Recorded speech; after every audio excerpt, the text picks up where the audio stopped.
tarde. É um privilégio, mais uma vez, podermos estar juntos para aprender da palavra do Senhor. Eu acho que a melhor coisa que podemos fazer é aprender da palavra do Senhor. É o Pedro. Como está, Pedro? Está mais jovem. Prazer em revê-lo.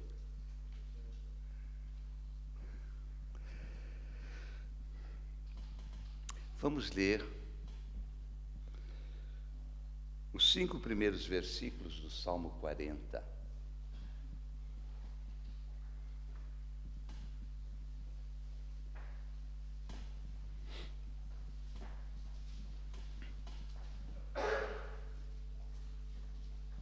Salmo de Davi. Esperei confiadamente pelo Senhor. Ele se inclinou para mim e me ouvia quando clamei por socorro. Tirou-me de um poço de perdição, de um tremedal de lama. Colocou meus pés sobre uma rocha e me firmou os passos. Me pôs nos lábios um novo cântico, um hino de louvor ao nosso Deus. Muitos verão essas coisas, temerão e confiarão no Senhor. Bem-aventurado o homem que põe no Senhor a sua confiança. Repito, bem-aventurado o homem que põe no Senhor a sua confiança. Não pende para os arrogantes, nem para os afeiçoados à mentira. São muitas, Senhor. São muitas, Senhor Deus meu, as maravilhas que tens operado. E também os teus desígnios para conosco. Ninguém há que se possa igualar contigo. Eu quisera anunciá-los e deles falar, mas são mais do que se pode contar.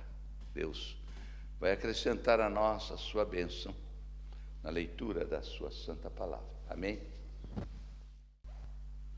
Bem-aventurado o homem que põe no Senhor a sua confiança. Eu gostaria de falar nessa tarde um pouco sobre as bênçãos da confiança no Senhor, ou as bênçãos que nos advêm quando confiamos no Senhor. Talvez muitos de nós perdemos um pouco a noção do que representa de benefícios espirituais e também muitas vezes de ordem material. O que representa de benefícios para nós confiarmos no Senhor. Davi foi um homem digno exemplo de quem sabia confiar em Deus.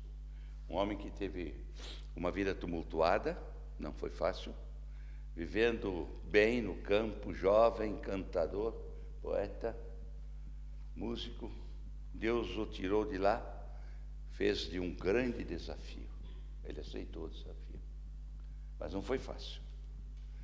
Um homem que teve uma vida tormentosa, perseguido e até traído pelo seu filho. Um homem que poderia muito bem arrepiar carreira, não sei se conhece a expressão, no meio do caminho. Que poderia chegar e dizer: Senhor, para com isso. Me chamou para isso? Deixe-me ficar no campo. Estou feliz lá. Não. Ele aceitou o desafio, ele enfrentou inimigos, ele teve muitas lutas, combates, e também ele fracassou algumas vezes em seu porte, mas um homem que tinha uma característica, em qualquer circunstância, alegre ou triste, ele achava o caminho certo. Qual era o caminho certo? Confiar no Senhor. Gente, às vezes a gente perde de vista este benefício extraordinário que o Senhor nos oferece nas circunstâncias mais difíceis da vida. Quando eu passei por uma delas lá em Atibaia, 14 de abril de 81, a única saída para mim naquela hora, para minha esposa, era confiar no Senhor. Era confiar no Senhor. Ele levou meu filho, minha nora, netinho. Ele interrompeu todo um projeto. Ele interferiu em ideias. É como que a gente ter sido jogado no chão. Mas como o próprio Davi disse no lindo Salmo 23, se o Senhor é o meu pastor e nada me faltará. E ainda que eu ande no vale da sombra da morte, não vou ter medo, porque tu estás comigo, tua vara e teu cajado me consolam. Ele aprendeu na vida difícil que o Senhor lhe concedeu, e eu sempre digo, irmãos, que é nas tempestades que Deus nos capacita. Já escrevi sobre isso. É nas tempestades que Deus nos capacita.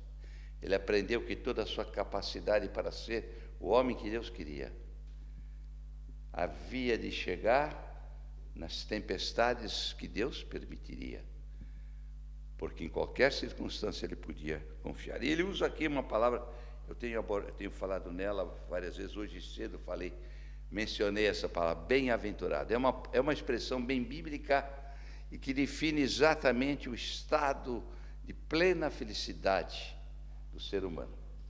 Deus nos criou para sermos bem-aventurados. Bem-aventurados. Nós somos, em geral, nós somos aventureiros. Né? Nós gostamos de desafios, de conquistas, mas muitas vezes nos damos mal. Mas quando confiamos no Senhor, não há aventura, por mais complicada que seja, que não nos leve a um estágio de bem. Estar bem. Bem conosco, bem com Deus, bem com o programa que Ele tem para a nossa vida. Bem-aventurado. E ele diz, bem-aventurado o homem que coloca, o verbo é esse, coloca. Não é uma questão de raciocínio, né? De filosofia aceita, de princípio adotado, mas de atitude assumida. Né? Põe. É como aquela ilustração bem conhecida da criança que está em cima do muro. Passam as pessoas e dizem, pode se jogar que eu seguro, ela não se joga, porque não sabe se vai segurar mesmo. Mas quando o pai ou a mãe diz, pode se jogar que eu seguro, ela se lança. Ela põe na pessoa confiança. E ela assume uma atitude que resulta na experiência da segurança dos braços dos seus pais. O meu Senhor quer exatamente que eu faça isso, para ter esta experiência de bem-aventurança. Bem-aventurados aqueles que põem no Senhor a sua confiança. Deixe-me dizer uma coisa. A confiança é um elemento fundamental para o sucesso de qualquer empreendimento, ou não é? Por exemplo, na relação homem-mulher, marido e esposa. Onde há desconfiança, ai do amor, ai do amor, não é verdade? A confiança é um elemento fundamental para o sucesso em qualquer relacionamento. Entre muitas atividades que eu tive lá no Brasil, as tais cadeiras importantes, em que o senhor me fez assentar, depois tirou todas, eu fui vogal da Junta Comercial do Estado de São Paulo, representando o governador. E o que é que se faz na Junta Comercial? Faz o registro de todos os contratos, para que as empresas tenham condição, legitimidade para funcionar. Sem o registro numa junta comercial, uma firma qualquer não pode funcionar. Uma sociedade não pode existir. E o que é uma sociedade? A sociedade nada mais é do que um ajuntamento de pessoas para a realização de um alvo comum. Normalmente, na área comercial, industrial, o lucro, né, que se divide entre os sócios.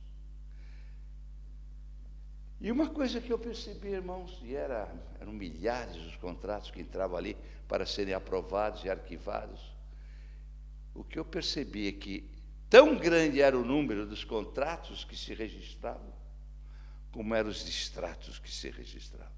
Assim como se registravam associações de pessoas através daquela documentação hábil para o funcionamento da empresa, também as sociedades se dissolviam logo. E pesquisando eu percebi que a razão básica da dissociação, do distrato, do término de projetos, às vezes bonitos, lindos, que acabavam logo. Às vezes uma firma não durava um ano. A razão básica era a falta de confiança entre os sócios. A confiança estabelece razão básica para o sucesso de qualquer empreendimento. Concorda comigo ou não? Talvez alguém já passou por essa experiência, né? Que falar dos casamentos. Quando a confiança acaba a relação. A nossa relação de Deus com Deus não vai acabar quando nós confiamos em Deus. Porque Deus oferece tudo que é preciso para podermos confiar. Às vezes, nós confiamos em bases falsas e isso não vai dar certo. O que é a fé? Senão o exercício de uma confiança total nas providências do Senhor para o nosso benefício espiritual. E Deus coloca todas as conquistas de bênçãos em termos de fé. Abraão, pai da fé, o que ele fez? Confiou no Senhor. Largou tudo para ser uma bênção, para que nele fossem benditas todas as famílias da terra. E ele é, inclusive, destacado na palavra de Deus como o exemplo de fé, o homem que creu. Por isso, viveu vitoriosamente. Irmãos, como eu gosto de pensar nisso. E quantas vezes eu deixo de ter conquistas que estão ao meu alcance, propiciadas por Deus, não conquistadas pela minha inteligência, pelo meu poder econômico, pela minha posição social, mas conquistadas pela graça. E só se apropria quando se confia. E é isso que Davi aprendeu e é isso que ele ensina. Bem-aventurado o homem que põe em qualquer circunstância, porque o meu Senhor sabe tudo, o meu Senhor vê tudo, o meu Senhor ouve tudo e o meu Senhor muda tudo. Amém. Bem-aventurado o homem que põe no Senhor a sua consciência. Então, nesta introdução estamos a querer destacar a importância de confiarmos, porque é fundamental confiar para experimentar as verdadeiras bênçãos do Senhor, ser bem-aventurado. Eu não sei se somos crentes aqui tristes ou alegres. Às vezes eu vejo que muitos crentes são tristes, vivem reclamando, vivem resmungando, como o povo de Israel, né? Saiu do Egito, grande libertação, mas estavam sempre a reclamar. Até as cebolas do Egito eles queriam. Olha, cebola não é coisa que agrade muito para mim. As carnes e tantas coisas, mas o Senhor lhes oferecia muito mais do que aquilo. Mas sempre reclamando. E quantas vezes nós, como crentes, estamos dando o nosso tempo para as reclamações indevidas, os resmungos que nos fazem abatidos, desanimados, arrastando-nos pela vida sem experimentar as delícias da própria vida. Como diz o poeta, há muitos que passam pela vida e não viveram. Eu vim para que tenham vida e a tenham com abundância. E esta posse das bênçãos depende de confiarmos nesse Deus. Sabe por quê? Porque Deus é bom. Tem gente que acha que Deus não é bom. Reclama toda hora de Deus. Davi não reclamava, Davi confessava o pecado e era abençoado. Em vez de nós reconhecermos nossas falhas, confessarmos, como vimos outros nossos pecados, nós reclamamos de Deus e nos privamos das bênçãos do Senhor. Bem-aventurado o que põe no Senhor a sua confiança. Agora, meus amados, nesses 5 versículos eu vejo 5 experiências de confiança. E vamos vê-las. É uma boa lição que Deus nos dá através do que Davi fala, de como podemos ser bem-aventurados confiando no Senhor. Na verdade, são 5 experiências que definem a nossa confiabilidade total em Deus. Vamos confiar mais no Senhor. Não importa se... Não vamos ficar desconfiados de Deus. A gente desconfia sim muitas vezes. Será que é verdade? Não lhes passou ainda pela cabeça? Será que Ele existe? Será que Jesus vai voltar? Eu devo confessar que pela minha cabeça já passou. Mas será que é? Será que Ele vai voltar? Maranata, vem, Senhor. Eu gosto daquele lance de Cristo com Tomé. Vê e crê. Mas bem-aventurados que não viram, mas creram. Bem-aventurados, felizes os que confiam em mim, sem precisar ver-me, crendo na minha palavra, nas minhas promessas, nos meus propósitos. Deus não nos criou a não ser para nos usar para a sua glória e seu louvor. Meus amados, temos aqui 5 experiências que Davi teve e que definem a sua total confiança no Senhor. Mas vamos fazer uma pequena análise desses 5 versículos. Mas no versículo 1, veja o que ele diz: esperei confiadamente pelo Senhor. Temos aqui o verbo esperar. O verbo esperar é um verbo estreitamente ligado ao confiar, porque muitas vezes confiar é saber esperar, né? Confiar é saber esperar, e saber esperar é alcançar aquilo em que nós confiamos. Muitas vezes a gente não sabe esperar, a gente quer as coisas logo, né? Depressa, mas o meu Deus tem o seu programa para a minha vida. Ele tem o programa certo. Eu já vi pessoas que têm sido muito abençoadas em etapas da sua vida, às vezes longínqua de outras experiências da própria vida. Olha, Deus tem um projeto para você, meu irmãozinho. Não importa a idade, não importa o tempo que já passou de vida física, não importa. Creia que Deus quer fazê-lo realmente, espiritualmente feliz. Felicidade não se dimensiona em benefícios materiais apenas, em conquistas humanas, mas é um bem-estar de comunhão com Deus e segurança da eternidade, que só Deus pode oferecer. Isso não tem nada a ver com religião. Andamos atrás de religiões, elas não asseguram nada. Quem assegura é Deus.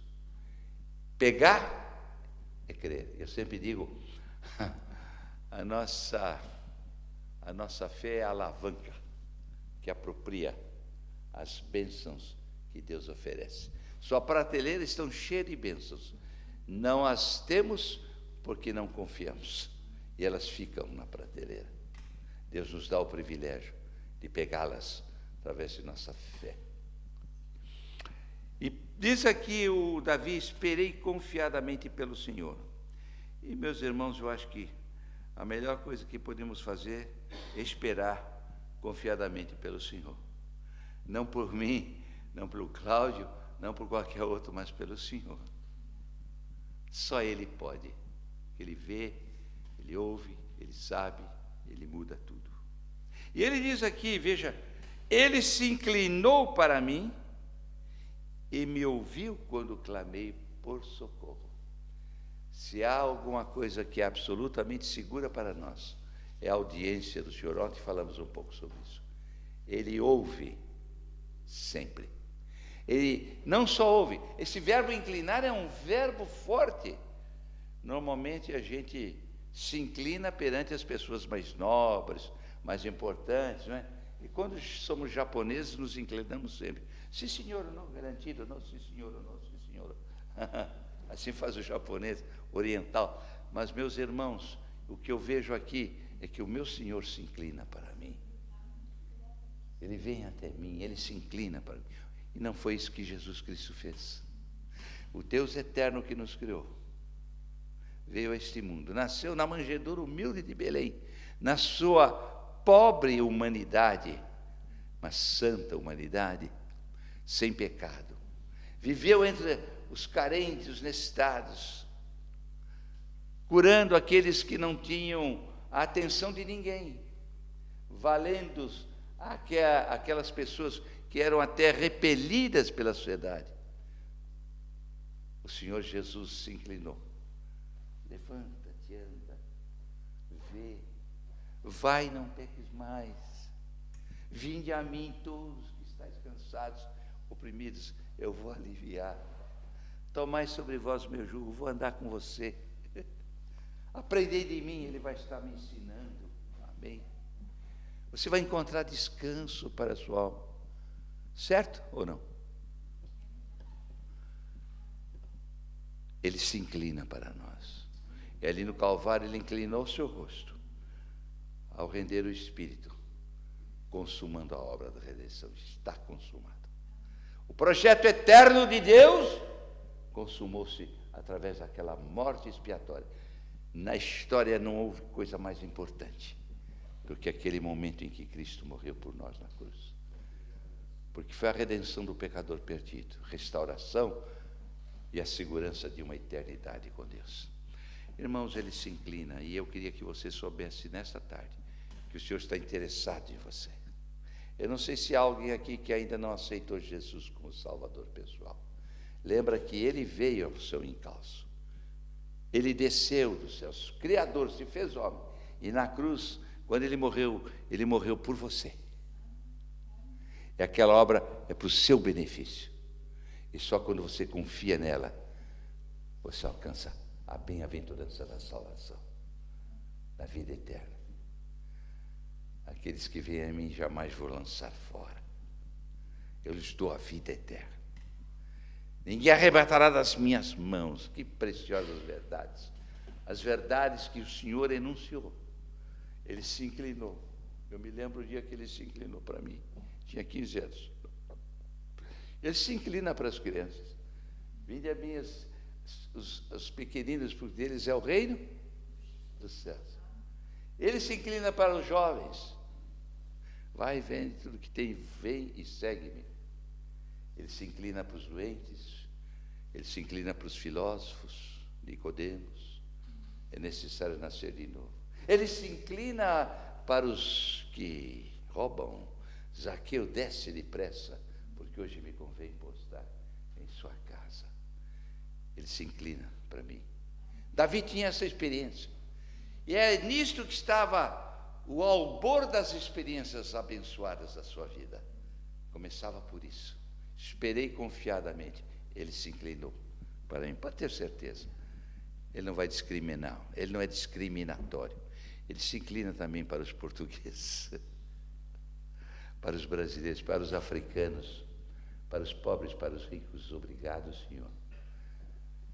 Agora começam as experiências que Davi... A primeira experiência, vou falar de 5 experiências rapidamente, que definem a bem-aventurança de quem confia no Senhor. Versículo 2, olha o que diz. Tirou-me de um poço de perdição e de um tremedal de lama. Eu gosto da linguagem poética que Davi usa, né? Que linguagem expressiva. Se você buscar no vocabulário humano expressões para definir exatamente esse tipo de experiência, você não vai encontrar expressões mais adequadas do que essas duas. Poço de perdição e tremedal de lama. Pois é exatamente o que aconteceu com o homem por causa do pecado. Deus nos criou à sua imagem e semelhança, mas o pecado nos jogou num poço de perdição. O que é o poço? Eu me lembro quando era menino, éramos 5 irmãos, Meu pai nos fazia trabalhar em tudo que tinha que ser trabalhado em casa. Ninguém vinha de fora fazer. Nós mesmos fazíamos o barro para pôr tijolos, construir a casa, fazer tudo, pôr vidros da janela. Tudo. E uma das coisas que tivemos que fazer foi abrir o poço de água, a cisterna. Me lembro, deu 30 metros de profundidade. Aquele sarilho, aquela corda. E quando alguém descia lá embaixo e a corda voltava, estava perdido. Ninguém sai de um poço, a não ser que alguém puxe. Ninguém sai. Essa figura é expressiva. Não tem como sair de um poço, a não ser que alguém tire de lá. E Davi usa essa linguagem forte. E ele diz: o meu Senhor me tirou do poço. Irmãos, ele me tirou do poço. Eu estava no poço. Você já saiu do poço? Quer sair sozinho? Não vai conseguir, vai escorregar nas paredes. Religiosidade não resolve. Boas obras não resolve. Filosofias humanas não resolve. Dinheiro não resolve. Se a mão benfazeja de alguém forte e segura não te puxar, de lá não sairás. E Davi disse: primeira experiência de quem confia no Senhor é sair do poço de perdição, amém? E ele fez isso comigo. Quem fica no poço está perdido, lá no fundo, na escuridão, perdido. Não pode fazer nada, não pode ser nada, está absolutamente anulado para a vida. Mas o meu Deus me ama, e o Senhor desceu até o poço de perdição e me tirou do poço, amém? E ele usa outra expressão tão bonita: tremedal de lama. Sabe o que é tremer? Tremedal de lama é Pantanal. E a história conta como é terrível um Pantanal. Quem está num poço fundo de perdição, quanto mais tenta sair, mais escorrega para baixo. Quem está num tremedal de lama, quanto mais se move para sair, mais afunda. Sozinho ninguém sai do Pantanal, porque quanto mais se mexe, mais profundo vai. Mas se você confia no Senhor, o tremedal não é problema. Amém? Porque Ele me tira do tremedal de lama. E é esta linguagem que Ele usa, uma experiência notável. Eu vou dar um título para cada uma das 5 experiências. Primeira experiência que eu tenho quando eu confio no Senhor, qual é? Anota: experiência de libertação. Amém?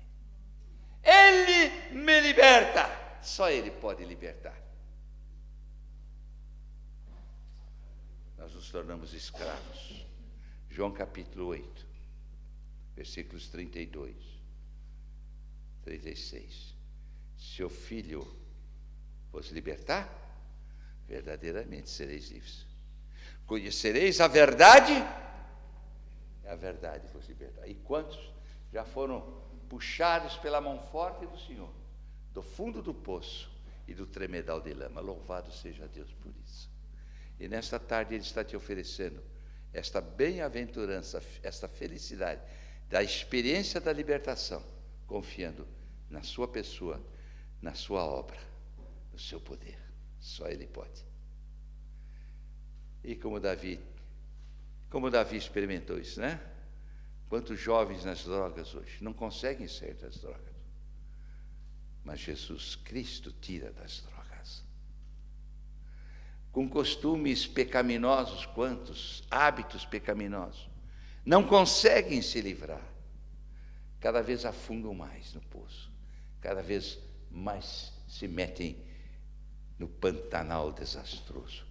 Mas quando o Senhor chega e você confia nele, a sua mão o tira da perdição. A palavra perdição é válida, que o salário do pecado é a morte, é perdição eterna. Mas o dom gratuito de Deus é a vida eterna por meio de Jesus Cristo. Amém? Não é uma boa experiência? Cada dia eu quero realmente experimentar essa liberdade. Paulo fala: fomos transportados para o reino do Filho do seu amor. Ele muda o quadro, Ele muda a situação, Ele muda a circunstância, Ele muda tudo. Eu sou feliz, porque Ele me tirou do poço e Ele me tirou do tremedal de lama. Só o Senhor faz isso. Agora temos aqui uma outra experiência. Note que diz aqui: colocou-me os pés sobre uma rocha e me firmou os passos. Eu queria que os irmãozinhos e irmãzinhas queridos notassem o sentido progressivo dessas experiências. Isso é importante. O sentido progressivo, no final eu vou repassar isso. A primeira experiência é lá no fundo do poço. E é lá no meio do Pantanal. Ele tira de lá. Mas ele não tira e larga. Sabe, quem está no poço ou no tremedal de lama está precisando de segurança para pisar, está precisando de uma restauração completa. Quem sai do poço sai sujo, quem sai da lama sai sujo, mas o sangue de Cristo nos purifica de todo o pecado. Amém? E aí que vem o que ele faz conosco. É uma segunda experiência. E aí temos um passo à frente. Olha o sentido progressivo. Que contraste entre o poço fundo e os pés sobre uma rocha. Que contraste. Que contraste entre o tremedal da lama e os passos firmados. Firmados. Quando está firmado, não cai. Eu ando meio que bamembe agora, se eu não usar minha bengala, eu caio. Né? Você está usando a bengala. O meu Senhor me dá essa experiência notável. Ele tira do poço, estou sujo, estou tremendo ali, estou sujo, mas Ele me transforma, Ele me restaura. Amém. Segunda experiência, qual é? Anota. Experiência de restauração. A primeira é de libertação. A segunda é de restauração. O homem ficou sujo, o homem ficou estragado, não é? Esse mundo cão que nós vivemos, não é verdade? Lá no Brasil, você vê nos jornais, na televisão, todo dia, morrendo gente, jovens matando, filhos matam pais, pais matam filhos, mulher mata marido, marido mata mulher, pessoas se destroem, assaltantes nas ruas, nas esquinas da rua dão tiros com a maior frieza. Que miserabilidade, que mundo cão que nós vivemos. O meu Senhor muda isso, amém? Ele muda, pelo seu amor, pela sua graça, pelo seu poder, amém? Ele restaura. Eu gosto de saber que o Senhor nos restaura. Esta é uma experiência maravilhosa, né? Ele não apenas nos liberta, mas Ele nos restaura. O que é que Ele restaura? Restaura em nós os valores morais, espirituais que o pecado nos tirou. O homem foi feito à imagem e semelhança de Deus, irmãos. Sabe o que isso significa? Essa semana eu falei um pouco sobre isso. Significa que nós fomos feitos com vida eterna, não para morrer. Deus não quis cemitérios. Nós fomos feitos com uma moral absolutamente santa. Nós fomos feitos com uma inteligência extraordinária. Nós fomos feitos, como diz o Salmo 8, um pouco menor do que Deus, revestidos de glória. Perdemos a glória, todos pecaram e destituídos foram da glória de Deus. Nós perdemos a honra, revestidos de honra, diz o Salmo 8. Nós perdemos o domínio sobre todas as coisas. Perdas e mais perdas por causa do pecado. Mas o meu Senhor não só me liberta da desgraça em que eu estou, mas restaura em mim os valores que eu perdi. Como eu gosto de ver pessoas restauradas pelo poder do Evangelho.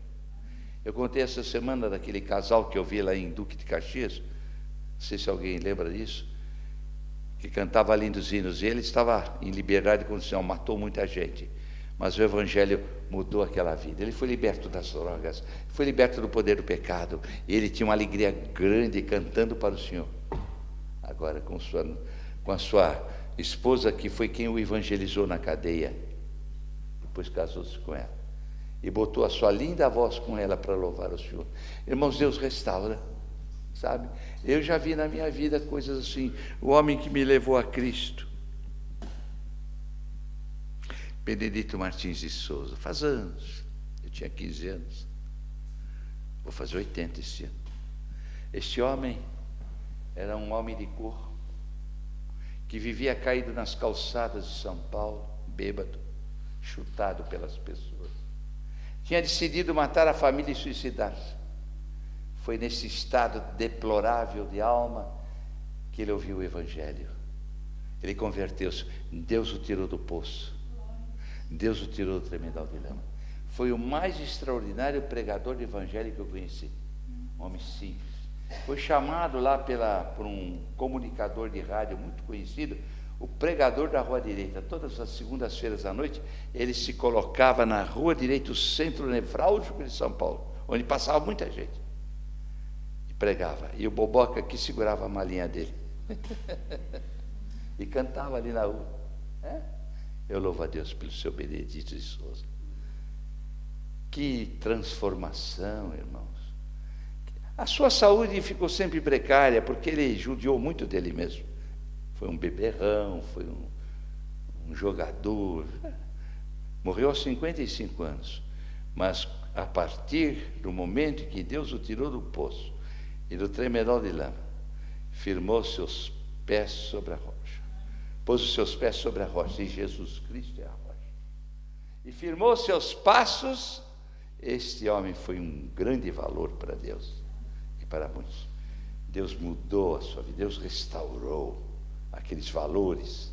E aquele simples homem de cor, quase analfabeto, se tornou um dos mais extraordinários pregadores de Evangelho que São Paulo conheceu.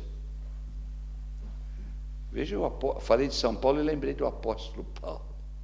Que transformação. Como diz aquele que... não lembro agora, não vou cantar. A transformação é maravilhosa, né, irmãos? Ele restaura. Esta restauração implica em segurança total, porque os nossos pés estão sobre uma rocha, não estão mais na terra que treme, nem no poço fundo em que caímos. Agora eu posso estar com os pés sobre a rocha, Ele é a minha rocha, eu posso andar com firmeza, porque Ele guia os meus passos. Amém. Que experiência extraordinária, a experiência de confiança no Senhor. Quando eu confio no Senhor, há uma restauração total na minha vida, de valores espirituais, de propósitos certos. Agora, Ele me dá um propósito certo para a vida. Agora eu sei o que Ele quer de mim, e eu vou exatamente caminhando, os pés firmes, pés sobre a rocha, para alcançar o seu propósito para a minha vida. Essa restauração, portanto, implica em restauração de valores espirituais, em restauração de propósitos certos que eu perdi por causa do pecado, em restauração das realizações frutíferas, porque Cristo o Senhor nos criou para darmos muito fruto. Lembra João 15? Se permanecerdes em mim e eu em vós, dareis muito fruto, porque sem mim nada podeis fazer. Esta é a segunda experiência de quem confia no Senhor. É a experiência da restauração. Mas vamos para frente, ele continua, e vejo a progressão. Aí vem mais um pensamento. Versículo 3. E me pôs nos lábios um novo cântico, um hino de louvor ao nosso Deus. Que mudança admirável na vida provei. Sim, Cristo, minha alma salvou. Para, Jair, porque você não sabe o resto. Não lembro. Mas que mudança admirável na vida provei, pois Cristo, minha alma, salvou. Amém. Mas a coisa continua. Ele não só tira do poço, não só arranca da lama, quando Ele restaura os valores, os propósitos da vida, as realizações frutíferas. Que restauração, Ele me usa. Nós fomos criados para sermos instrumentos da realização do propósito de Deus, irmãos. Se o pecado estragou, em Cristo esta transformação acontece. Mas vamos à frente. Olha o que ele diz, ele põe um cântico, um novo cântico. Sabe qual é a terceira experiência? Primeira, libertação. Segunda, restauração.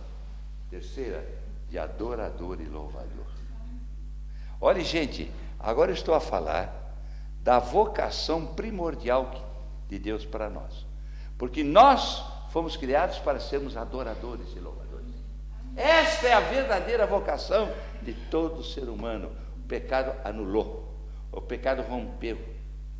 Mas em Cristo nós passamos a restaurar em nós a experiência notável do que Deus mais quer, de adorá-lo e louvá-lo. Amém. O que disse Jesus Cristo à mulher samaritana? O Pai procura pregadores. O Pai procura o quê? Adoradores. Aquela mulher se meteu a teóloga, quis conversar sobre teologia, sobre adoração com Cristo. Pobre mulher, se tu conheceras o dom de Deus e quem te pede de beber, tu lhe pedirias e água viva. Isso é adoração abençoada, louvor, rios de água viva sairão do seu reino. Amém. Ele procura adoradores. Meus amados, Ele nos quer como adoradores e louvadores. Ele tem prazer, e a nossa vocação eterna é exatamente esta. Eu estou anelando, estou quase lá, já estou antevendo, estou quase lá. Aquele momento auspicioso da adoração perfeita, do louvor perfeito. Todas as tribos, nações, línguas, todas louvando e adorando ao Criador e aquele que nos redimiu. Não é um passo à frente, é a experiência de adoração que Deus tanto deseja de nós e na qual nós tanto falhamos.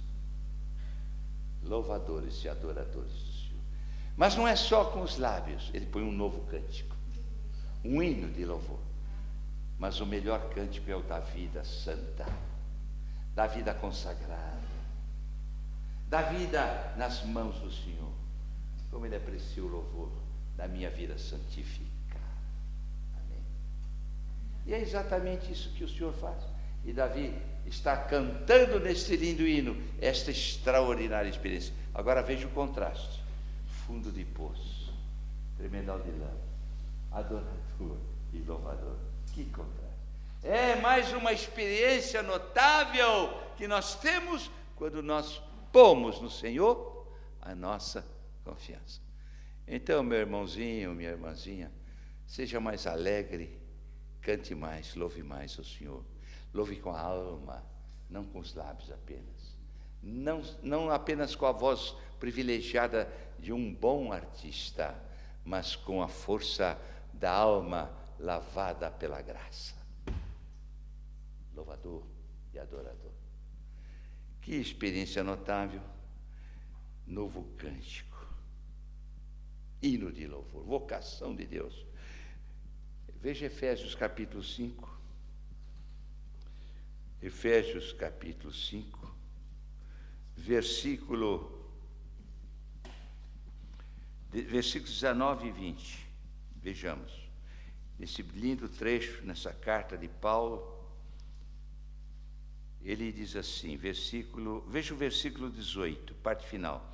Enchei-vos do Espírito. Irmãos, uma das concessões graciosas do Senhor é fazer-nos habitados pelo Espírito Santo, é Deus em nós. A nossa adoração e o nosso louvor tem que ser na direção do Espírito, é Ele que nos move a adoração. Jesus disse, não vos deixarei órfãos, João 14. O Espírito da verdade, e esse foi o trecho que foi a linguagem de Deus quando eu cheguei ali no desastre em que Jairinho estava morto. Ele chegou e falou comigo, Jairo, aguenta as pontas aí, porque o Espírito da verdade, que o mundo não conhece, não tem, não vê, está contigo. Isto vale mais que qualquer coisa. Amém. E aqui nós vemos que é o Espírito, enchei-vos, não só ser habitada, mas dar espaço para o Espírito. Eu não preciso pedir o Espírito.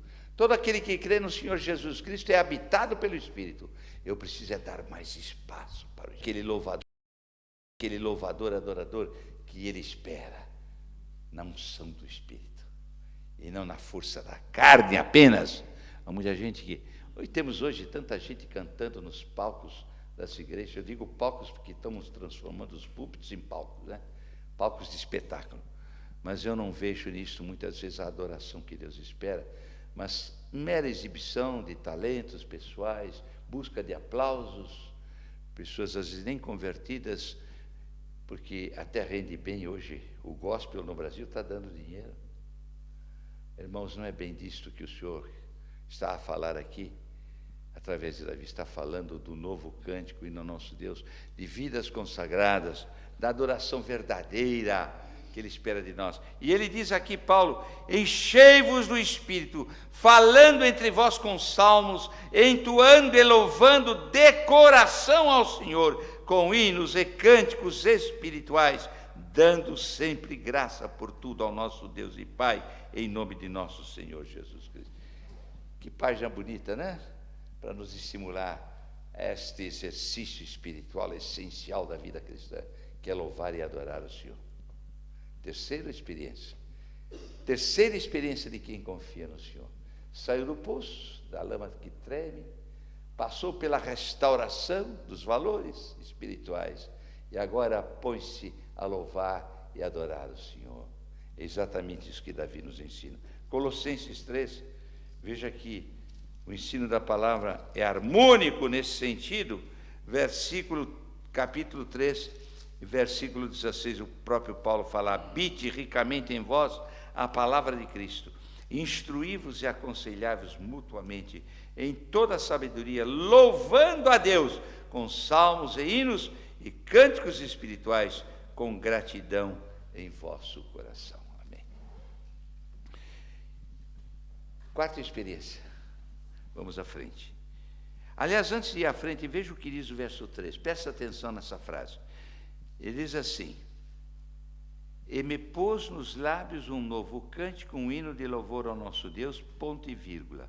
Muitos verão essas coisas, temerão e confiarão no Senhor. Amados, quando realmente nos consagramos ao verdadeiro louvor e adoração, nós somos o instrumento mais forte de testemunho para outros aceitarem Jesus Cristo como Salvador. Sabia disso? É a maneira de alcançarmos este mundo de coração duro, longe de Deus. O cântico da alma na espiritualidade, na ação do Espírito, move corações duros. Muitos verão, amém? Que você seja, que eu seja um instrumento para mover corações duros a se moverem, como ele diz aqui. Muitos verão essas coisas, verão, e então vão temer ao Senhor e também vão confiar no Senhor. Muito bonito isso, né? Agora vamos para a quarta experiência. Versículo 4. Já falamos, bem-aventurado o homem que põe no Senhor a confiança. Vamos para o versículo 5. Olha o que ele diz: são muitas, Senhor, Deus meu. Eu gosto dessa expressão. Eu gosto de dizer, Ele é meu. Amém. Somos povo exclusivo de Deus, propriedade dEle. Ele nos comprou. Não sabeis que sois santuário de Deus, o Espírito Santo habita em vós. Não sois de vós mesmos, foste comprados por preço. Glorificai a Deus por meio do vosso corpo, diz Paulo em 1 Coríntios, capítulo 6, versos 19 e 20. Agora nós estamos nas mãos do Senhor para sermos instrumentos da sua glória. Amados, veja o que ele diz aqui. Olha o que ele diz aqui: são muitas, Senhor, Deus meu. Muitas, diz aqui, não poucas, muitas, são muitas. O quê? As maravilhas que tens operado. Quarta experiência. Olha a progressão. Agora começa a ver coisas extraordinárias, maravilhas. O que é maravilha? É alguma coisa fora do normal, não é? Recentemente eles mudaram as maravilhas do mundo, né? E incluíram uma do Brasil, que é o Cristo Redentor. É realmente uma obra de escultura maravilhosa, mas maravilhoso é o Senhor que está no meu coração. Isso é maravilhoso. Como nós falamos, cantamos a cor. Precioso é Jesus para mim, precioso é Jesus para mim. Maravilha! É o que acontece, experiência de maravilha. A expressão maravilha está ligada à expressão poder. Maravilha é algo que é extraordinariamente poderoso.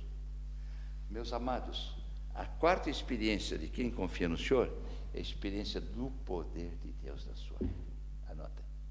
A experiência do poder de Deus. Vão acontecer maravilhas na minha vida. Você crê nisso? Não.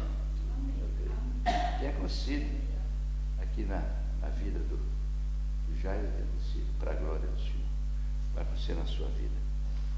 É o quarto tipo. Viu a progressão? Saiu do poço, da lama. Foi restaurado. Foi restaurado. Começou a louvar, a adorar. e agora o poder se manifesta na nossa vida. Que coisa linda a experiência de quem confia no Senhor, quem põe no Senhor a confiança, irmãos. Experiência de poder, vale a pena. O meu Senhor foi, no seu ministério, uma extraordinária experiência de poder para muitos. Curou, ressuscitou, inclusive. Ele mudou com a sua palavra de poder rumos de vida, mas mais do que tudo, lá no Calvário morrendo por mim, o poder extraordinário da nova vida em Cristo. Quem confia nele, nasce de novo. Amém. É uma nova criatura. Poder extraordinário, maravilhas. Há alguma maravilha do mundo que se compara a isso? Não há. O homem não percebe porque não tem o temor de Deus. Mas aqueles que passam por essas experiências, sem dúvida vão louvar muito o Senhor pelas experiências de poder que tem. Meus irmãos, quando Deus nos buscou, nos restaurou, Ele tinha um propósito, de fazer com que Ele, que é todo-poderoso, se manifeste em nós, em poder. Gente, eu tenho visto o poder extraordinário de Deus na vida de pessoas simples, às vezes de um jovem fiel, de uma senhora idosa, já moribunda, mas que encanta todos que estão ao lado do seu leito com o poder da presença do Senhor. É uma coisa extraordinária. Ver como o poder de Deus se manifesta, não em termos dos conceitos humanos de poder, de dínamo, mas pela atuação do Espírito em nós. Não há dimensão, não há como dimensionar o poder de Deus. Ele ultrapassa qualquer imaginação que possamos ter de poder, porque é de Deus. E nós podemos manifestar o poder de Deus em nossa vida. Ou não? Claro. Bem-aventurado o homem que põe no Senhor a confiança. Muitas maravilhas, diz ele, vai experimentar. Amém. Maravilhas. E aqui o Senhor, Davi está cantando isto, descrevendo isto. Veja, Efésios capítulo 3. Paulo destaca muito no seu ministério o poder de Deus na vida dos verdadeiros cristãos. Gente, quando eu vejo a história do cristianismo, aqueles cristãos que morreram queimados nas fogueiras que Nero acendeu, iluminando os seus jardins, e eles cantavam. Que poder extraordinário! Ou jogados lá as feras no Coliseu para serem intrusados e cantando, louvando a Deus. Que maravilha! Isto acontece porque confiavam no Senhor, punham no Senhor. Tem gente que quando o problema acontece, ele larga tudo e foge, né? Não. As maravilhas vão acontecer na medida que você põe no Senhor a confiança. E aqui nós vemos Paulo falando em Efésios, lá em Efésios 3, ele ora, eu gosto das orações de Paulo, uma oração de Paulo, uma oração pelos Efésios. E ele diz nesta oração, lá no versículo 16, o que ele pedia a Deus? Ele pediu o seguinte, para que, segundo a riqueza da sua glória, e olhe, irmãos, para pensar o que é riqueza da glória de Deus. O que é riqueza da glória? Shekinah. Nós lemos lá que quando o templo foi inaugurado, Salomão, a glória do Senhor encheu o templo e ninguém podia ficar em pé, todos caíam. A maravilhosa manifestação da glória. E aqui Paulo diz, para que sejais, segundo a riqueza de sua glória, vos conceda que sejais fortalecidos com poder, mediante o seu Espírito no homem interior. Não há ciência que possa fazer uma análise da dimensão do poder que está dentro de nós. A ciência pode dimensionar o meu vigor físico em determinadas circunstâncias, em determinada etapa da minha vida. Se vier fazer isso agora, não vai ver muita coisa aqui, não. Estou velhinho.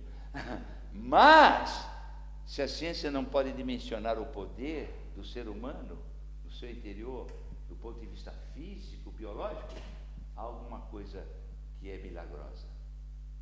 O poder de Deus é extraordinário aqui dentro. Amém. Porque confiamos no Senhor. Ultrapassa qualquer raciocínio lógico. Esse é o poder de Deus. E é por isso que Paulo disse lá em Filipenses 4:13, estava lá preso. Mas ele diz, tudo posso. Naquele? Força que me dá força. E ele então ensina lá em Efésios 6, fortalecei-vos no Senhor. E na força do seu poder. Amados, a quarta experiência que Davi descreve aqui, de quem confia no Senhor, é uma experiência de muito poder, de muitas maravilhas, do poder de Deus na sua vida. Vale a pena? Sim, vale. Quarta experiência. Agora vamos para a última. Com isso eu termino. Ele continua, não são muitas só as maravilhas que tu operas, Senhor, mas também muitos são os teus desígnios para conosco. Pega essa palavra, desígnios, para conosco. Ninguém há que se possa igualar contigo. Eu quisera anunciá-los, os desígnios, e deles falar, mas são mais do que se pode contar. A quinta e última experiência que eu encontro aqui é o ápice, é o ponto mais alto dessa escala de experiências. É a experiência da sabedoria de Deus na minha vida. Sabe o que é desígnio? Os pensamentos de Deus. E diz o profeta Isaías que os nossos pensamentos não são os pensamentos de Deus. E diz Paulo que nós devemos pensar nas coisas que são de si. Meu amado, quando eu confio no Senhor, o que funciona não é o que eu penso, o que funciona é o que Deus pensa. Amém. E Ele está sempre pensando em nós. Amém. Os desígnios, a experiência dos pensamentos, dos desígnios do Senhor, vão dar a dimensão da minha vida espiritual. E é por isso que Paulo diz, não vivo mais eu, mas Cristo vive em mim. Os desígnios do Senhor controlando a sua vida. A vida cristã, meus irmãos, não é apenas uma experiência de realizações que eu tenho condição, eu tenho capacidade de produzir. A vida cristã é, na verdade, tanto mais cristã, quanto mais Cristo trabalha através de mim. Não é uma questão de eu fazer, mas é uma questão dele fazer através de mim. E eu sempre digo que a fé é que abre a estrada para as realizações de Deus através de mim. Então, a sabedoria de Deus passa a atuar nas minhas atitudes. É a experiência da sabedoria de Deus. Desígnios de Deus são muitos. Amém. Aí estou no ponto mais alto desta escala de bênçãos, de bem-aventurança, por confiarmos no Senhor, os seus desígnios, a sua sabedoria. E diz Tiago capítulo 1, e como é importante que a gente faça isso. Tiago capítulo 1, e versículo 5, ele diz, se porém algum de vós necessita de sabedoria, peça a Deus, que a todos dá liberalmente, e nada lhes impropera, e ser-lhe-á concedida. Sabe o que é a sabedoria de Deus, irmãos? Os desígnios de Deus. Quando eu penso no universo que Ele criou, que Ele sustenta, tudo isso, como Ele diz, eu quisera falar, mas não tenho, são muitos que eu não posso nem contar, mas é uma experiência maravilhosa de confiar no Senhor, da sabedoria de Deus na minha vida. Irmãos, eu tenho encontrado crentes muito simples e humildes, muitos na minha vida, sem cursos universitários, sem muita leitura ou cultura humana, mas sábios. Se você quer realmente ter uma palavra certa para o problema, é a Ele que você tem que ir. Ele não fala do que o intelecto captou, mas fala do que Deus pensa, e Ele é depositário dessa sabedoria. Já viram pessoas simples, como são sábias quando confiam no Senhor? Ou você não crê nisso? E é exatamente o que Davi está a falar aqui. A sabedoria, os desígnios de Deus manifestos de uma maneira que eu não posso nem explicar, porque eu confio nele. Deus faz isto. Amém. A experiência da sabedoria do Senhor. Nós terminamos a nossa exposição. Eu quero agradecer a Deus porque ela me fez bem também. Bem-aventurado o homem que põe no Senhor a sua confiança. experiência de libertação, experiência de restauração, experiência de adoração e louvor, experiência do poder de Deus, experiência da sabedoria de Deus. Que nós sejamos, sim, instrumentos de tudo isto, por confiarmos sempre no Senhor. E aí vamos ser bem-aventurados, felizes, como Deus quer. Amém? Se você ainda não tem Jesus Cristo como Salvador, eu quero dizer o seguinte: o início deste tipo de experiências começa por confiar em Jesus Cristo como Salvador pessoal. Lembrando que Ele morreu na cruz por você, pagou a pena do seu pecado, satisfez a justiça de Deus. E agora você pode ir a Ele e aproveitar os benefícios do que Ele fez por você. Isto é confiar. Senhor, eu confio, o que o Senhor fez vai valer para mim. E é só por aí que eu vou ser abençoado. Eu quero aceitá-lo como Salvador pessoal. Eu quero tê-lo como Senhor da minha vida. Faça isso aí no seu lugar, tá bem? Você não precisa de religião, você precisa de confiar no Senhor para ter bem-aventurança. E nós crentes, que saibamos vivenciar estas experiências na sua exuberância, né? Aplicando bem a nossa atitude de confiança no Senhor para uma plena bem-aventurança. Que Deus os abençoe. Amém. Ó Pai, obrigado pela Tua palavra e ajuda-nos a viver, a vivenciar isto que Davi, naquela vida tão complicada, que Tu permitiste que ele tivesse. Mas ele sabia como andar no meio de tudo isto, confiando em Ti. E Tu te inclinavas para ele. Ó Deus, queremos ver esse tipo de experiência conosco. Esperando sempre, confiando em Ti. Que possamos realmente não ficar perdidos no fundo do poço, no tribunal de Deus. Que saibamos, ó Deus, alcançar esta restauração necessária dos valores, dos Teus propósitos e também, Senhor, das Tuas realizações em nossa vida. Que sejamos aquilo que Tu mais desejas, adoradores autênticos em espírito e verdade. Que sejamos, Senhor, uma evidência notável das Tuas maravilhas, do Teu poder em nossa vida. E que, acima de tudo, manifestemos a todos a grandeza da Tua sabedoria em nossas vidas. É a nossa oração por Jesus Cristo, nosso Salvador e Senhor. Amém.